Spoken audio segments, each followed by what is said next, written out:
Assalamualaikum warahmatullahi wabarakatuh. Selamat malam kawan semua. Kali ini ada satu cerita perjalanan kembali.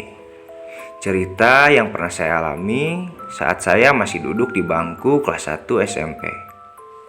Sebenarnya cerita ini pernah saya ceritakan di awal pertama saya membuat channel Rine Story ini. Tapi setelah kemarin saya mendengarkan ulang, saya rasa banyak sekali kesalahan dalam menulis cerita dan cara penyampaian saya dalam cerita itu. Jadi dalam kesempatan sekarang ini, saya putuskan untuk memperbaiki dan membacakan ulang karena saya yakin dari kawan-kawan semua pasti banyak yang belum mendengarkan. Jadi mari kita simak ceritanya kalau memang kalian berani.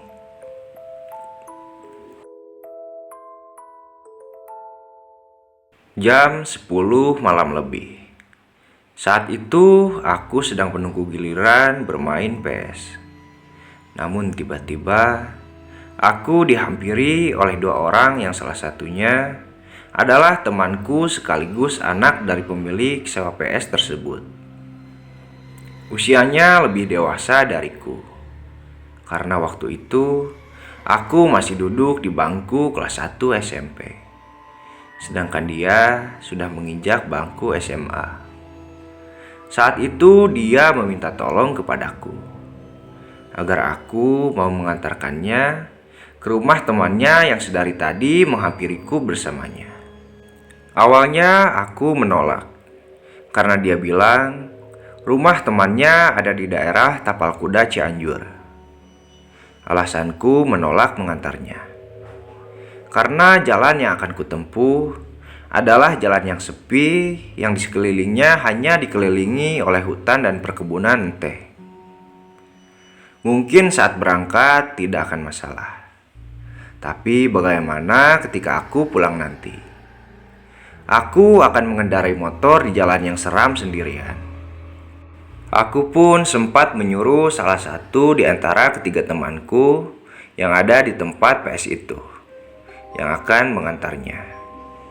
Namun sungguh sial, aku baru sadar kalau memang saat itu hanya aku yang bisa mengendarai sepeda motor. Dia terus memaksaku agar aku mau mengantarkan dirinya. Dan akhirnya dengan berat hati aku pun terpaksa mengiyakannya. Saat itu aku mengantarkannya menggunakan motor milik orang tua temanku itu. Karena saat itu aku tidak memiliki sepeda motor. Kami pun langsung berangkat bertiga dalam satu motor. Sepanjang perjalanan, aku mengendarai motor dengan cukup cepat. Karena aku takut pulang nanti terlalu larut malam. Hingga singkatlah cerita, kami pun sampai di tujuan tanpa ada kendala apapun. Ketika baru sampai, kepalan tanganku terasa cukup pegal. Ingin rasanya berhenti sejenak untuk melemaskan otot-otot tanganku. Namun keinginanku itu harus kubuang jauh-jauh. Mengingat perjalanan pulang yang akan kutempuh adalah jalanan yang membelah perkebunan teh, yang sudah pasti sepi, gelap, dan jauh dari pemukiman penduduk. Jadi langsung saja kuputar balikan motor ke arah jalan pulang. Dan inilah awal kisah perjalanan seram atas kebodohanku mau mengantar teman melewati jalanan yang sepi. Dingin, sunyi, dan sepi. Hanya ada penerangan dari lampu motor dan suara mesin motor saja yang kudengar. Harapan terbesarku akan ada pengendara lain yang melintas.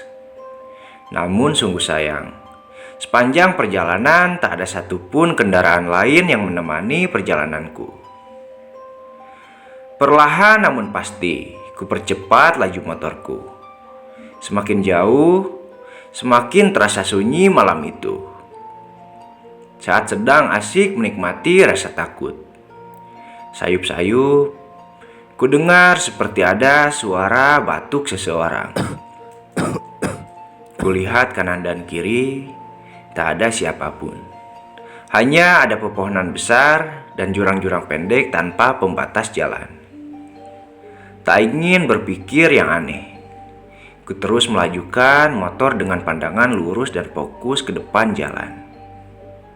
Namun tiba-tiba, motor yang awalnya berjalan dengan lancar tiba-tiba mendadak mati begitu saja. Berkali-kali kuhidupkan kembali, namun sungguh naas, motor tetap saja tak mau menyala. Jujur saja aku tak paham masalah mesin motor. Dan sialnya lagi, saat itu aku belum memiliki handphone, sehingga aku tak bisa meminta bantuan kepada siapapun. Tak ingin terus terdiam di tempat seperti itu. Akhirnya kuputuskan untuk melanjutkan perjalanan dengan mendorong motor itu. Cukup jauh aku mendorong motor itu, walau cuaca yang dingin menghambat keringatku untuk keluar, namun tak mampu menghambat rasa takutku. Saat sampai di area perkebunan teh, dari kejauhan, kulihat ada seorang nenek-nenek bungkuk berjalan ke arah berlawanan. Yang sudah pasti, ia akan berpapasan dengan diriku. Saat itu aku sudah berpikir yang aneh. Jelas saja aku berpikir seperti itu. Karena mana mungkin di tempat seperti itu ada seorang nenek-nenek berjalan sendirian. Hingga tanpa aku sadari, aku pun sudah hampir berpapasan dengan sosok nenek-nenek itu. Awalnya aku tak ingin melihat ke arahnya. Namun entah dari mana, tiba-tiba muncul rasa penasaran untuk melihat ke arah nenek-nenek itu. Dan saat kulihat, nenek-nenek itu berjalan sambil menundukkan kepalanya. Rambutnya yang putih terurai panjang sampai ke pinggangnya. Hingga tiba-tiba, dengan sekaligus nenek-nenek itu langsung membalikkan wajahnya ke arahku. Dia tersenyum kecil sambil menatap tajam ke arahku. Dan walau di tempat yang gelap, dapat kulihat bola mata nenek-nenek itu semuanya berwarna putih. Tak ada warna hitam di tengah-tengah bola matanya. Seketika jantungku berdetak dengan kencang. Kakiku sangat lemas. Dan sudah jelas aku sangat ketakutan. Namun untungnya aku masih bisa tersadar. Tak ingin pingsan di tempat seperti itu. Langsung kudorong dengan agak cepat motor itu sambil sedikit berlari. Melihat aku yang ketakutan, nenek tua itu tiba-tiba tertawa dengan kencang. Ingin menangis rasanya mendengar suara tawa makhluk itu. Semakin jauh aku mendorong motor itu, bukannya semakin hilang suara nenek tua itu, namun malah semakin terdengar di telingaku. Ku terus mendorong motor itu sambil terus kutekan starter motornya. Dan setelah beberapa kali ku coba, akhirnya motor itu pun mau menyala. Sekaligus ku loncat ke arah motor dan langsung ku tarik pedal gas itu dengan sangat kencang. Semakin jauh, akhirnya suara tawa itu mulai menghilang. Namun semuanya belum berakhir sampai di situ. Bodohnya kelabilanku saat itu adalah bencana besar bagi diriku sendiri. Bukannya beristighfar, aku malah berteriak mengeluarkan kata-kata kasar, seolah diriku menantang. Pikirku saat itu dengan cara seperti itu, aku bisa menghilangkan rasa takut dalam diriku. Namun kenyataannya, Kebodohanku itu malah mengundang sesuatu hal yang benar-benar tak kuinginkan. Entah sadar atau tidak. Namun perjalanan pulang itu tak seperti perjalanan saat aku mengantar teman-temanku. Karena kurasa perjalanan pulang ini terasa sangat jauh. Bahkan aku seperti masih berada di jalanan yang sama. Hingga tiba-tiba ada satu tepukan di pundakku. Jelas saja membuat aku terkejut. Dan perlahan kulirik ke arah jok belakang. Dan ternyata tak ada apapun. Kualihkan lagi pandangan ke arah depan jalan. Dan sekali lagi ada satu tepukan yang kali ini di pundak bagian kiri. Kali ini tak ingin kulihat ke arah belakang. Namun tiba-tiba, untuk yang ketiga kalinya, bukan hanya sebuah tepukan, melainkan ada sosok tangan yang tiba-tiba menempel di pundakku. Bukan hanya sekedar terkejut, namun hal itu membuat aku benar-benar ingin menangis ketakutan. Kalian bisa bayangkan jika kalian berada di posisiku malam itu. Jelas-jelas aku sendirian mengendarai motor itu. Tapi mengapa harus ada tangan seseorang yang memegang pundakku?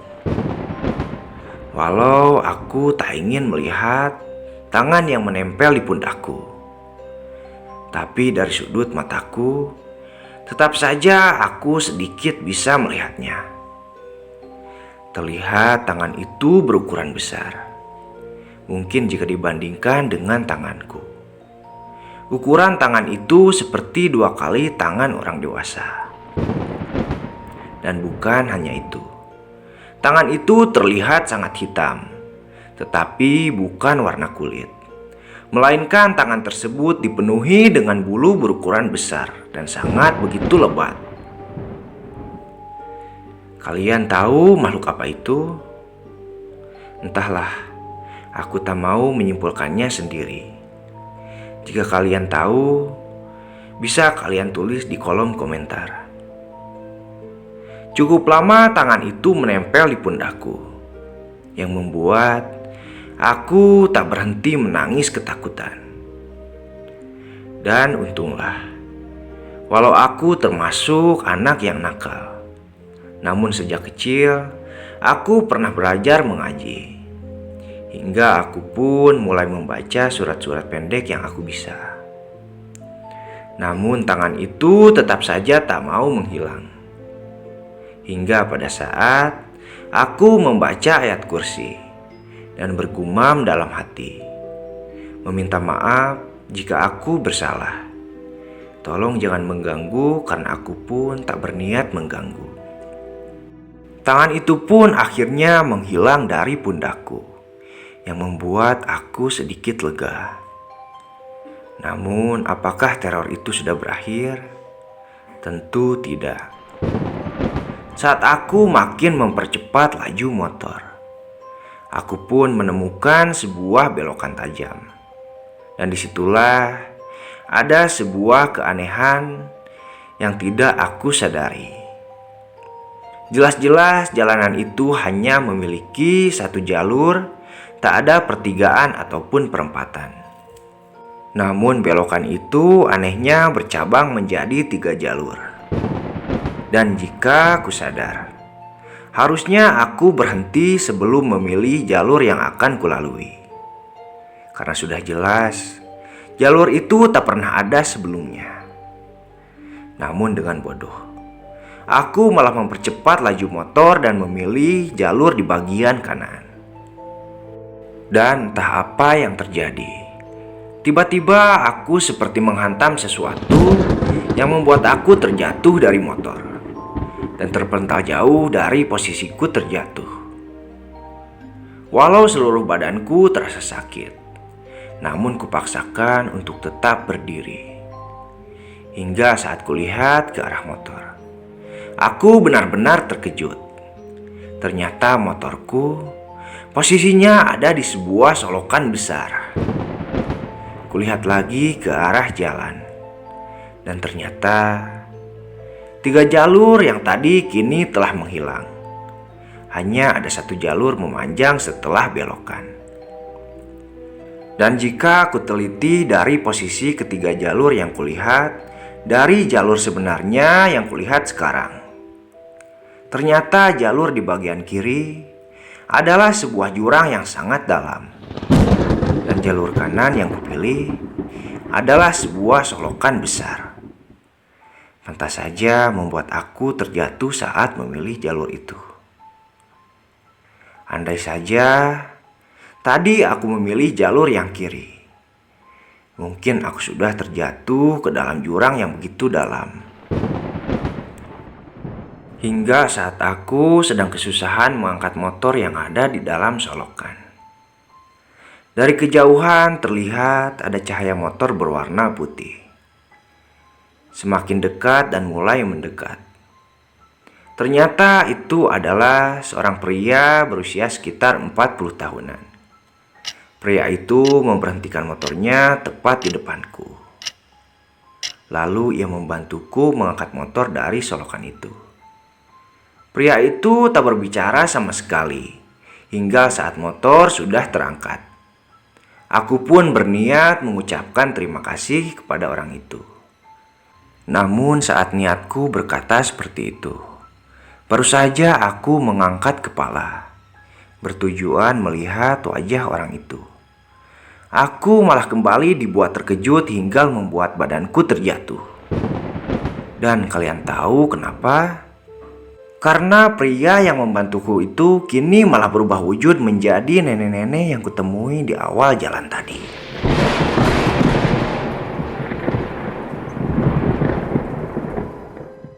Nenek-nenek itu tertawa sambil mendekatkan wajahnya ke wajahku. Lalu dia pun berkata, "Jaga ucapanmu. Niatmu memang tidak mengganggu, tapi sikapmu mengundangku untuk terus mengikutimu. Jika kamu terus seperti itu, aku akan terus mengikutimu kemanapun kamu pergi."